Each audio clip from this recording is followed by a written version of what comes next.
غزہ میں اسرائیل کی جارحیت جاری۔ اسرائیل نے ماہ رمضان کا احترام بھی نہ کیا۔ شمالی غزہ خان یونس اور رفح میں بمباری سے مشہور فلسطینی فٹ بالر محمد برکت سمیت 67 فلسطینی شہید اور 106 زخمی ہو گئے، جبکہ شمالی غزہ میں شدید غذائی قلت سے مزید 2 بچے بھی دم توڑ گئے، جس کے بعد غذائی قلت سے شہید بچوں کی تعداد 27 ہو گئی۔ غزہ میں اسرائیلی جارحیت کے جواب میں فلسطینی مزاحمت کاروں نے اپنی جوابی کارروائیاں تیز کر دی۔ فلسطینی مزاحمت کاروں نے اسرائیلی فوج کے زیر استعمال عمارت تباہ کر دی۔ عمارت تباہ ہونے سے اسرائیل کو بھاری جانی نقصان اٹھانا پڑا اور کئی اسرائیلی فوجی ہلاک ہو گئے۔ ایک طرف حماس تو دوسری جانب حزب اللہ نے بھی اسرائیل کو مشکل میں ڈال دیا۔ حزب اللہ کی جانب سے اسرائیلی علاقوں پر حملوں کا سلسلہ بھی جاری ہے۔ حزب اللہ کے تازہ حملوں میں متعدد اسرائیلی فوجی ہلاک اور زخمی ہو گئے۔ حزب اللہ نے لبنان کی حدود میں آنے والے اسرائیلی ڈرون کا حملہ بھی ناکام بنا دیا۔ دوسری جانب اسرائیل کی جانب سے ماہ رمضان میں مسلمانوں پر مسجد اقصی میں داخلے پر پابندی عائد کر دی گئی۔ عرب میڈیا کے مطابق تراویح کے موقع پر مقبوضہ بیت المقدس میں اسرائیلی سیکیورٹی فورسز نے سخت ناکہ بندی کرتے ہوئے مسجد اقصی جانے والے راستوں کو بند کر دیا۔ اسرائیلی پابندی کے باوجود متعدد فلسطینی نماز تراویح کے لیے مسجد اقصی میں داخل ہونے میں کامیاب رہے۔ قابض صہیونی سیکیورٹی فورسز کی جانب سے مسجد اقصی کے ایک دروازے پر لاٹھی چارج بھی کیا گیا۔ اردن کی جانب سے اسرائیلی پابندی کی مزاحمت کرتے ہوئے کہا کہ اسرائیل کی مسجد اقصی میں داخلے پر پابندی صورتحال کو دھماکے کی طرف دھکیلے گی۔ اسرائیل کی ایسی پابندیاں عبادت کی آزادی پر حملہ ہیں۔ اردان کا کہنا ہے کہ وہ ماہ رمضان میں مسجد اقصی میں داخلے کی اسرائیلی پابندی کو سختی سے مسترد کرتے ہیں۔ دوسری جانب اقوام متحدہ کے سیکریٹری جنرل انتونیو گوترس نے ماہ رمضان میں غزہ جنگ بندی کا مطالبہ کر دیا۔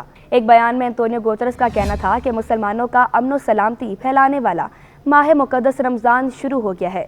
ماہ مقدس میں بھی غزہ میں بمباری، خون ریزی اور ہلاکت خیزی جاری ہے۔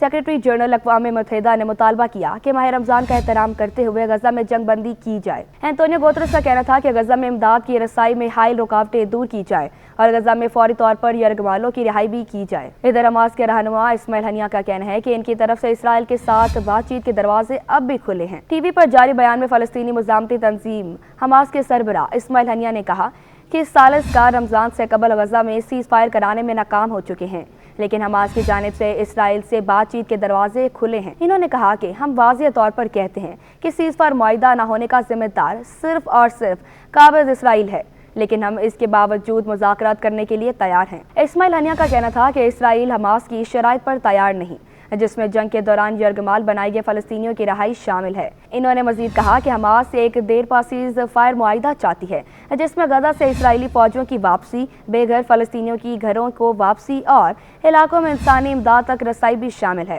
تاکہ غذائی قلت کو فوری دور کیا جا سکے۔ حماس کے سربراہ کا کہنا تھا کہ انہیں ثالث کاروں کی طرف سے واضح پوزیشن نظر آئی ہے، جس میں فوجیوں کی واپسی، حملوں کی بندش اور بے گھر لوگوں کی گھروں کو واپسی شامل ہوئی تو وہ مکمل معاہدے کے لیے تیار ہیں۔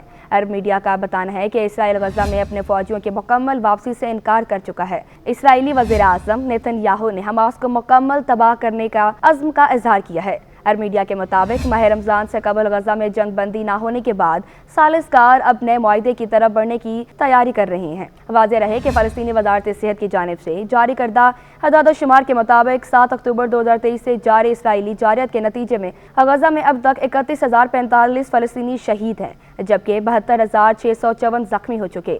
وزارت صحت کے مطابق اسرائیلی جارحیت کا نشانہ بننے والوں میں 72% خواتین اور بچے شامل ہیں۔